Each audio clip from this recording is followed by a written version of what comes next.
सुर सलीला गया जी केंद्र द्वारा संचालित गुरुकुल केंद्र बच्चों को शास्त्रीय संगीत, नृत्य और वाद्य यंत्रों की गायन की शिक्षा दे रहा है। वहाँ हम हैं और उस केंद्र की जो संचालिका हैं, अभी प्राचार्य हैं, उनसे हम बात करते हैं।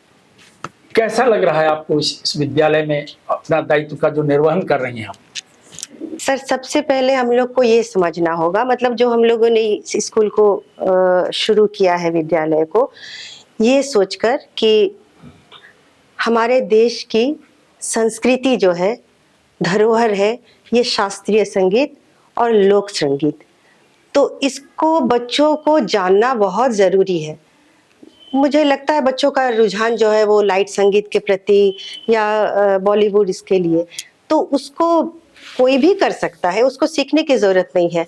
उसके लिए शास्त्रीय संगीत अगर बच्चे करेंगे तो बहुत कुछ सीखेंगे और किसी भी संगीत में वो लोग खुद से कर सकते हैं, खुद से ही सीख सकते हैं। लेकिन इसके लिए शास्त्रीय संगीत बहुत ज़रूरी है।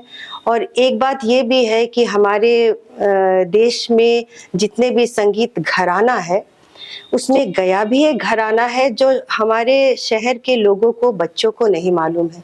उनको ये पता होना चाहिए। तो शास्त्रीय संगीत बच्चों के पास मतलब लुप्त होती जा रही है। तो हमारी कोशिश है, जो ट्रस्ट के लोग हैं, हमारे राजन सर हैं, राजेश्वर जी हैं, और भी जो लोग हैं, उन लोगों ने सोचा कि इसको किस तरह से आगे बढ़ाया जाए। तो सबकी कोशिश है, यही है कि बच्चे सीखें और इसको करें और आगे बढ़ें। क्या आपका शुभ नाम? रीना चक्रवर्ती। रीना चक्रवर्ती, आप इस विद्यालय में क्या सिखा रही हैं? हम इस विद्यालय में अभी बच्चों को भरतनाट्यम सिखा रहे हैं। आपका बैकग्राउंड कैसे, आपने भरतनाट्यम सीखा है क्या? भरतनाट्यम सीखा है, थोड़ी बड़ी उम्र में ही सीखी हूँ। पहले थोड़ा पढ़ाई कंप्लीट किए, तो बैकग्राउंड में तो संगीत ज्यादा था घर में, तो वो धीरे धीरे करके थोड़ा आते गया। फोक और भरतनाट्यम ही करती थी। और वहाँ पे तो हम लोग सब बंगाल में पले बड़े हैं, वहाँ पे रविंद्र संगीत का जो प्रोग्राम होता है तो वो थोड़ा बढ़िया होता है। तो वो सब देखते देखते थोड़ा मन में थोड़ा आया कि हम लोग भी थोड़ा कर सकते हैं। तो गाना तो जानती थी, तो घर में सब लोग थोड़ा अच्छे से माहौल से थे। कोई तबला बजाता था, कोई बहुत संगीत में माहिर है, तो थोड़ा हमने सोचा कि थोड़ा डांस कर लेते हैं। पढ़ाई करते करते थोड़ा डांस किया। यहाँ बच्चों को भरतनाट्यम सिखाती हैं? अभी कितने छात्र हैं आपके? अभी 8 हैं। 8 है। कब, कितना दिन हो गया आपको सिखाते हुए? नेक्स्ट हम लोग शायद मार्च से स्टार्ट किए थे सर। मार्च या फरवरी या मार्च से स्टार्ट। कैसा लगता है बच्चों को सिखाने में आपको? सबसे अच्छा तो बच्चों को ही सिखाने में लगता है सर। लगता है कि खुद का बचपन जी रही हूँ और जो अपने गलती की हूँ वो शायद बच्चों को नहीं दौड़ाऊंगी। तो बच्चों को और सिखाती रहती हूँ कि थोड़ा सा भरतनाट्यम जो है ना, थोड़ा योगा है। हाँ, वो एक तरह का आपका योगा ही है। आपका माथे के आंख से लेके पैर की उंगली तक हर चीज का वो संचालन होना चाहिए। पूरा संचालन होना ही है, आपको करना ही है और लयबद्ध तरीके से। वो नहीं होगा, नहीं तो आपका वो डांस आएगा ही नहीं, आपके बॉडी पे नहीं आएगा। आपको बेंट होना है, आपको थोड़ा सा बटरफ्लाई करना है, जैसे आपका हिप मूवमेंट ठीक हो, आपका हैंड्स पोस्चर ठीक हो, मुद्रा ठीक हो, फेशियल, आँख का आई बॉल को आई साइट बहुत अच्छा कर देता है। अगर ये बच्चे थोड़ा दिन इसको कंटिन्यू करेंगे, आई साइट खराब नहीं होगा। मोबाइल तो देखते ही रहते हैं, थोड़ा ज्यादा होता है, तो आई साइट में होता है कि हम लोगों को जैसे जैसे हैंड्स जाता है, मूवमेंट होता है, उसको उस समय उस तरफ में देखना है। इससे क्या होता है, हम लोग का आई बॉल मूवमेंट होता है और वो फ्रीक्वेंटली होता है, आपको वही करना है हर समय। तो ये पूरा आंखों के लिए अच्छा है। फेशियल एक्सपेरिमेंट आपको हर समय एक स्माइल फेस के साथ उसको करना है आपको। और कभी कभी आपको रुद्र रस करना है, रौद्र रस करना है, तो थोड़ा सबको गुस्सा दिखाना है। ये भी बच्चे धीरे धीरे सीख रहे हैं कि कौन सा भाव आपको मुंह में कब लाना है। खुशी क्या होती है, एक फ्लावर आप देखे, उससे आपको क्या एक्सप्रेशन आ रहा है आपके मुंह पे। हाँ, आप कैसे घूमेंगे, नजाकत से कैसे डांस करना है, और वो भी पूरा शास्त्रीय लय के अनुरूप करना है, और ड्रेस भी ठीक पहनना है। वो भी है कि आप खराब ड्रेस पहन के इसको डांस नहीं कर सकते हैं। घुंघरू पहन के डांस करना है आपको, अगर दूसरा डांस करना है आप घुंघरू उतार के कर लीजिए, कंफर्टेबल है आप। और इसको सीख जाइएगा, थोड़ा शास्त्रीय नृत्य सीखना भी थोड़ा जरूरी है। कोशिश करते हैं कि बच्चों को थोड़ा वो भी कराए, थोड़ा योगा कराए, थोड़ा वार्म अप होता है 15 मिनट्स हम लोग आके कोशिश करते हैं कि बच्चों को थोड़ा वार्म अप कराए, मैं कोशिश करती हूँ। आपको लगता है कि ये नृत्य जो भारतनाट्यम है, हाँ, नृत्य के साथ आपको जीवन जीने की भी कला सिखाता है? थोड़ा बहुत बच्चों को बताती रहती हूँ कैसा नृत्य है, क्योंकि उन लोगों को थ्योरी क्लास भी थोड़ा सा लेना बहुत जरूरी है। वो क्या सीख रहे हैं, ये भारत का नृत्य है, क्यों नहीं सीखेंगे, सीखना चाहिए, बहुत अच्छे से सीखना चाहिए। चलिए, बहुत बहुत धन्यवाद। नमस्कार। क्या करो? शुभ नाम? अनिरुद्ध कुमार सिंह। आप यहाँ बच्चों को क्या सिखाते हैं? कथक नृत्य। कथक वस्तुतः क्या है, छोटे से में इसका डिफिनेशन बताएं। देखिए, कथक कथा भाव नृत्य कथक है। भाव नृत्य, कथा भाव, कथा भाव। हम कथा को प्रेजेंट करते हैं अच्छे नृत्य से, के माध्यम से, नृत्य के माध्यम भाव से। ये के एक माध्यम। वह शास्त्रीय शैली है जो बहुत ही प्राचीन अर्वाचीन है। यह हमारे मंदिरों से लेकर के अब तक चला रहा है। लोग कहते हैं 500 साल, 1000 हो सकता है, लेकिन ये इसके इतिहास के बारे में बड़ा मुश्किल है, क्योंकि ये हमारे जब से ये सनातन है, सत्य है, तब से ये चला आ रहा है। मनुष्य में संवेदना है, भाव है, इसलिए नृत्य है। भाव के बारे में कहते हैं कि जथो हस्ता तथो दृष्टि, जथो दृष्टि तथो मनः, जथो मनः तथो भावः, जथो भावः तथो रसः।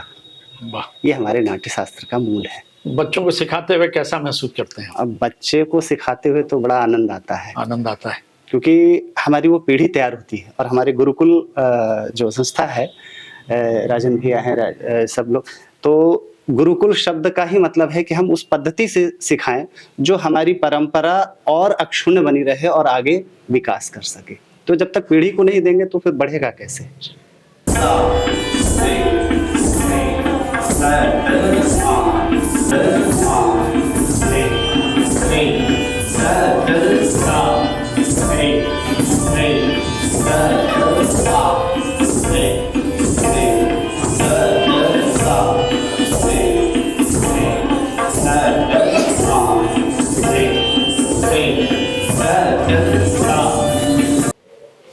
आपका शुभ नाम? मेरा नाम कुमार रजनीश है।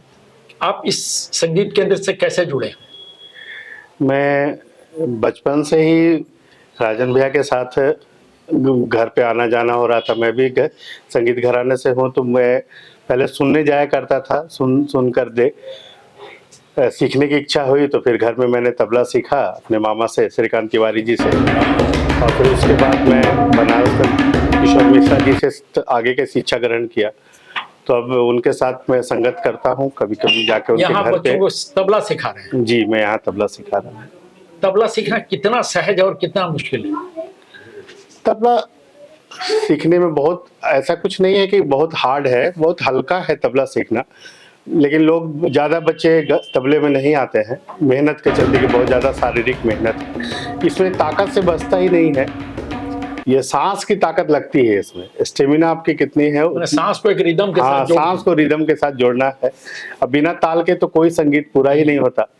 गायन वादन नृत्य में उसमें वादन अगर नहीं है तो दोनों सुना सुना लगेगा। तबला तो अद्भुत वाद्य यंत्र है। हाँ, ताल जरूरी है, कोई भी, चाहे डांस हो चाहे गाना हो, उसके साथ ताल बहुत जरूरी है। कैसा लग रहा है आपको यहाँ बच्चों? बहुत अच्छा लग रहा है, बहुत ही अच्छा प्रयास है ये गुरुकुल का। संगीत को गया में जिंदा रखने के लिए बहुत अच्छा प्रयास है, और शास्त्रीय संगीत को बढ़ावा देने के लिए बहुत अच्छा है। बाकी तो बहुत सारे स्कूल चलते हैं यहाँ संगीत के, लेकिन वो सिर्फ शास्त्रीय संगीत को बेस बना करके नहीं काम करते हैं। वेस्टर्न है, वेस्टर्न में हमारा जो कल्चर है वो हमारा नहीं है। नहीं, तो हम अपने कल्चर को जिंदा रखने के लिए काम करें तो ज्यादा अच्छा है। इसके लिए गुरुकुल बहुत आगे है।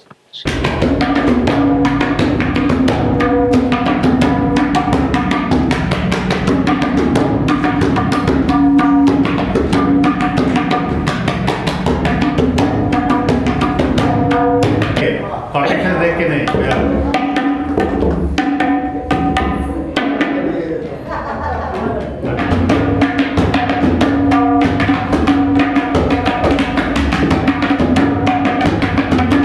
आपका शुभ नाम? अक्षय कुमार जैन।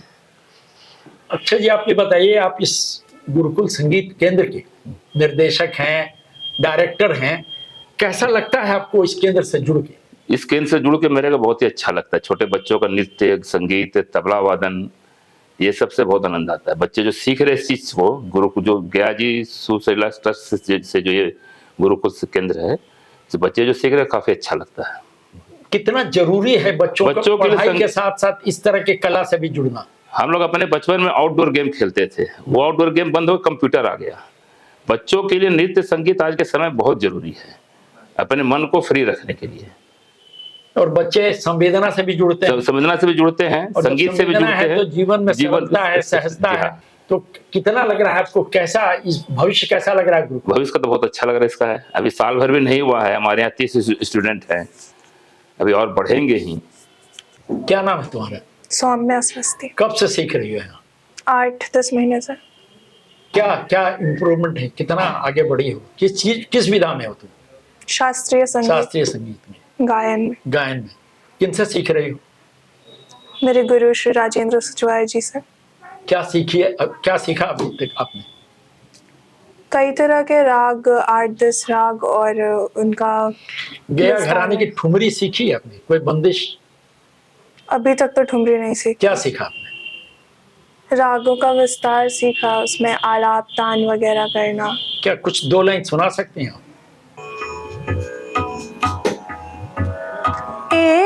रे आली पिया बेना सखे रे आली पिया बेना सखे कलना परता मोहे गाड़ी पाला छीन देना कलना परता मोहे घाड़ी पाला छीना देना ए रे आली पिया बेना आली पिया बेना सखी रे आली पिया बेना। बहुत अच्छा एकदम। मतलब आप, क्या लगता है कि आप इसमें आगे कंटिन्यू करते रहेंगे एकदम बिल्कुल। और एक अच्छी शास्त्रीय गायिका बनेंगी? नहीं, शास्त्रीय गायिका बनना तो मेरा वैसे कुछ एम नहीं है, बट हाँ ये हॉबी है तो बढ़ाते रहेंगे। मुझे लगता है कि वो संगीत बहुत जरूरी है जीवन में। बिल्कुल। अब हम बात कर रहे हैं राय मदन किशोर जी से। राय मदन किशोर जी प्रशासनिक सेवा में रहने के पश्चात अब समाज सेवा के लिए, समाज को उन्नत करने के लिए, समाज को आगे बढ़ाने के लिए लगातार प्रयत्न करते हैं, और सुर सलीला के ट्रस्टी हैं, प्रमुख ट्रस्टी हैं। हम उनसे बात करते हैं। सर, आपको कैसा लग रहा है ये जो केंद्र खुला है संगीत का, बच्चों को तालीम देने के लिए, उनको प्रशिक्षित करने के लिए? ये एक तो सुर सलीला गयाजी ट्रस्ट का एक भी बहुत ही सराहनीय पहल है, क्योंकि गया जो मगध क्षेत्र या कहिए बिहार कहीं एक सांस्कृतिक केंद्र रहा है, और इसकी संगीत की विरासत जो है काफ़ी समृद्ध रही है, परंपरा काफ़ी समृद्ध रही है, जो कि समय के अंतराल में धीरे धीरे लुप्तप्राय होता चला गया। लेकिन सुर सलीला गयाजी ट्रस्ट द्वारा इस परंपरा को पुनर्जीवित करने के लिए, इस विरासत को आगे ले जाने के लिए उसकी स्थापना हुई, और श्री सुर सलीला गयाजी ट्रस्ट द्वारा गुरुकुल संगीत केंद्र की स्थापना 1 वर्ष पूर्व हुई, और आज अच्छी संख्या में बच्चे यहाँ नामांकित हैं, और शास्त्रीय संगीत, नृत्य, वाद्य यंत्र, कई तरह की विधाएं जो हैं संगीत की, उसका प्रशिक्षण बच्चे ले रहे हैं। और मैं समझता हूँ कि ये सिर्फ गया नहीं बल्कि पूरे इस क्षेत्र के लिए एक बहुत बड़ा पहल है और एक बहुत बड़ा योगदान है। आपका शुभ नाम? मेरा नाम मनोरंजन अग्रवाल। आप अभिभावक हैं, आपकी बच्ची भी यहाँ है संगीत इस केंद्र में? हाँ, मेरी 2 बच्चियां यहाँ हैं, एक भरतनाट्यम सीख रही है और एक गायन सीख रही है। कितना महत्वपूर्ण समझते हैं आप आज के इस आपाधापी भाग दौड़ और भौतिकता के दौड़ में दुनिया चल रही है, इसमें हमेशा अपने अभिभावक चाहते हैं कि उसके बच्चे पढ़ाई में बहुत अच्छा करें, एकदम से टॉप पे चल जाएं। उसके बीच में से पढ़ाई का समय छोड़ के आप संगीत और नृत्य के बीच में अपने बच्चों को डाल रहे हैं, तो ये आपको कैसे लगा कि ये जरूरी है मेरे बच्चों के लिए? देखिए, जहाँ तक मेरा ज्ञान है और मानना है, संगीत या भारतीय जो भी कला है वो विधा है जो एक साधना है, एक ऐसी साधना जिसको करने से बच्चों में कई तरह के विकास होते हैं। जैसे उनका ध्यान केंद्रित करने की शक्ति बढ़ती है, उनके तनाव को ये कम करता है, किसी भी चीज़ को एकाग्रचित होकर वो देख सकते हैं और प्रफुल्लित रहते हैं। तो इस साधना से बच्चों को भविष्य में भी आराम होगा। मेरा एक सोचना था कि कल आज से 10 साल 20 साल के बाद मैं बच्चों के साथ रहूं या ना रहूं, एक ऐसी विधा होनी चाहिए जब इस भाग दौड़ और तनाव के दौर में बच्चे जब काफ़ी स्ट्रेसफुल हों तो कुछ 15 मिनट 20 मिनट आधे घंटे की एक ऐसी साधना कर ले जिससे उनका तनाव दूर हो जाए, मन एकाग्रचित हो जाए और फिर से वो प्रसन्न हो जाए और जीवन जीने की शक्ति प्राप्त हो। इसी ध्येय से मैंने दोनों बच्चों को ये भारतीय कला देने का निश्चय लिया। आज हम बात कर रहे हैं गया संगीत घराना जो है, जो बहुत महत्वपूर्ण घराना है, और गया में संगीत की जो परंपरा पात्र जो वाहक हैं राजन सिजवार जी से। राजन सिजवार जी किसी परिचय के मुहताज नहीं हैं, आकाशवाणी के नंबर 1 ग्रेड के गायक हैं और इन्होंने देश भर में अपनी प्रस्तुति दी है। खास करके ठुमरी जो एक विधा है, और गया की ठुमरी पूरे देश में विदेश में भी लोकप्रिय है। उस ठुमरी के ये एकमात्र गायक हैं और इनकी गायकी लाजवाब है और बहुत लोग सुनते हैं, बहुत लोग सराहते हैं।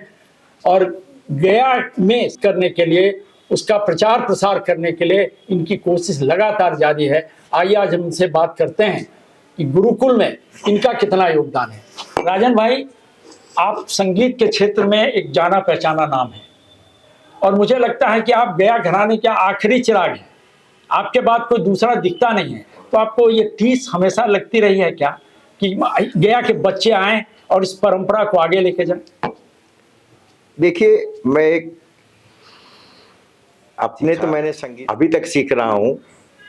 गया के गुरु पंडित कामेश्वर पाठक जी से मैंने लगभग 30 सालों तक संगीत सीखा और उसके बाद 15 सालों से मैं जो पंडित राजन साजन मिश्रा जी से भी मैंने सीखा। उनका बड़े भाई का देहांत भी हो गया कोरोना काल में।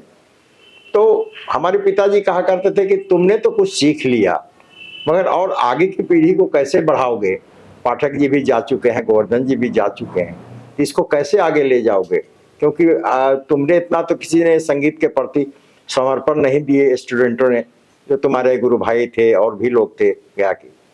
तो तुम किसी तरह से गया के संगीत को जीवित रखने के लिए कुछ ऐसा करो, बच्चों को सिखाओ, कुछ इसको गया के संगीत को बचाने का प्रयास करो। इसी प्रयास में हमारी संस्था सुरसरीला गया जी ट्रस्ट 15 में इसकी स्थापना की गई और उसके बाद विभिन्न कार्यक्रमों के बड़े बड़े कार्यक्रमों के आयोजन इसके द्वारा होता रहा। फिर और मगर एक परमानेंट एक प्रोजेक्ट होनी चाहिए थी जिससे संगीत का विकास हो। ठीक है, वर्कशॉप हो रही है, बड़े कलाकार आकर यहाँ गायन वादन करके जा रहे हैं, मगर गया के बच्चों को लाभ, गया के बच्चों को शिक्षा दीक्षा, वो एक नई अंकुर को पूरे पौधा बनाने का एक प्रयास करने के लिए हम लोगों ने विगत 28 फरवरी 2024 को गुरुकुल संगीत केंद्र की स्थापना, ये आरंभिक प्ले स्कूल रेड फोर्ट में कॉलोनी के पास में रेड हाउस कंपाउंड में हम लोगों ने शुरुआत की। बहुत ही अच्छा रिस्पांस रहा, अच्छे बहुत से बच्चे आए, कुछ बच्चे गए भी, मगर बहुत से बच्चे अब स्टैंड कर गए क्योंकि उन्हें जो इसमें संगीत में जो आनंद मिला, उनके गार्जियंस भी बहुत ही इंटरेस्ट लेके उन बच्चों को लेकर नौनिहाल एकदम छोटे बच्चे 8 साल के, 10 साल के, 12 साल के। उसके बाद मैं कहूँ कि सीनियर जो संगीत कभी सीखे नहीं, वैसे महिलाएं वैसे पुरुष भी आकर गया में इस केंद्र में आकर संगीत की शिक्षा ले रहे हैं। और हम लोग का पूरा सभी हमारे संस्था के लोगों का, हमारे जितने म्यूजिक टीचर्स हैं, सभी का पूरा सहयोग है कि इसको किसी तरह से इसको काफी ऊंचाइयों तक ले जाया जाए और गया के संगीत घराने को बचाने का पूर्ण रूप से प्रयास की जा रही है।